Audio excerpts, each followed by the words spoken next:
नमस्कार, आप देख रहे हैं महाराष्ट्र तक टीवी न्यूज़, जहां खबर नहीं, खबर के पीछे छिपा हर सच हम आपके सामने लाते हैं। आज की खास खबर पालघर जिले से, जहां सरकार आपके द्वार अभियान के तहत आयोजित छत्रपति शिवाजी महाराज महसूल समाधान शिविर उत्साहपूर्वक संपन्न हुआ। पालघर जिले के चारोटी क्षेत्र में आयोजित छत्रपति शिवाजी महाराज महसूल समाधान शिविर में बड़ी संख्या में किसानों और ग्रामीणों ने भाग लिया। इस शिविर का मुख्य उद्देश्य सरकारी योजनाओं का लाभ सीधे गांव स्तर पर पहुंचाना था और इसमें प्रशासन को बड़ी सफलता भी मिली। इस विशेष शिविर के माध्यम से किसानों और आम नागरिकों को जाति प्रमाण पत्र 7/12 उतारे में नाम दर्ज, आधार कार्ड, किसान card, ration card, Ayushman card, baby kit जैसे महत्वपूर्ण दस्तावेज और योजनाओं का लाभ मौके पर ही प्रदान किया गया। सैकड़ों किसानों ने इस शिविर का लाभ उठाकर अपने जरूरी दस्तावेज प्राप्त किए। यह शिविर राज्य के महसूल मंत्री चंद्रकांत बावनकुले के मार्गदर्शन में आयोजित किया गया। प्रशासन का कहना है कि ऐसे शिविरों का उद्देश्य है सरकारी योजनाओं को गांव-गांव तक पहुंचाना और लोगों की समस्याओं का समाधान मौके पर ही करना। इस मौके पर कई प्रमुख जनप्रतिनिधि और अधिकारी उपस्थित रहे। पालघर के विधायक राजेंद्र गावित, डहाणू के तहसीलदार कोली साहब, गट विकास अधिकारी पल्लवी मैडम, नायब तहसीलदार सीमा पुजारी मैडम, इसके साथ ही उड़से, रानशेत, तवा और रणकोल गांव के सरपंच, उप सरपंच, पत्रकार और सामाजिक कार्यकर्ता भी बड़ी संख्या में मौजूद रहे।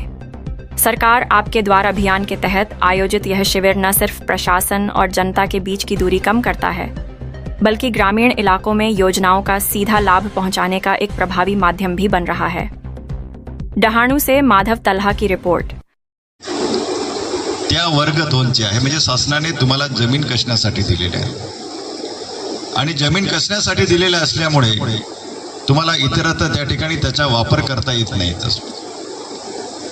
आपण म्हणतो ना बा या जमीन कसण्यासाठी दिल्या, परंतु त्या ठिकाणी कोणीतरी एखादं मोठं घर बांधलं, एखाद्याने इंडस्ट्री टाकली की आपण त्याला काय म्हणतो शर्तभंग म्हणून असतो। आणि शर्तभंग असं झाल्यानंतर खऱ्या अर्थाने तुमच्याकडे कुठलाच अधिकार राहत नाही, तो पुन्हा शासन जमा केली जाते।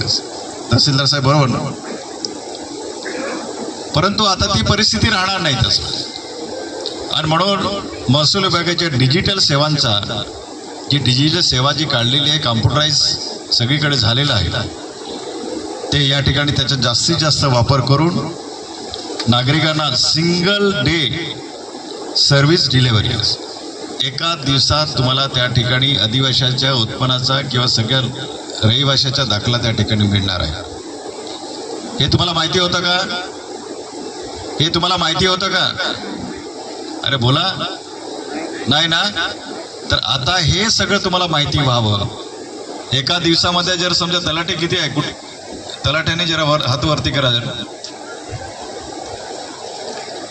आता तुम्हाला तुमचे नाही त्या ठिकाणी सुद्धा शासनाने 10 लाखापासून 5 लाखापासून 20 लाखापासून 25 लाखापर्यंत आणि 25 लाखापेक्षा जास्त रक्कम असेल तर त्या ठिकाणी जिल्हाधिकाऱ्याच्या माध्यमातून, एक्झिक्युटिव्ह इंजिनियरच्या माध्यमातून त्या ठिकाणी आपल्याला पाणंद रस्ते जे आहे ते करणं गरजेचं आहे।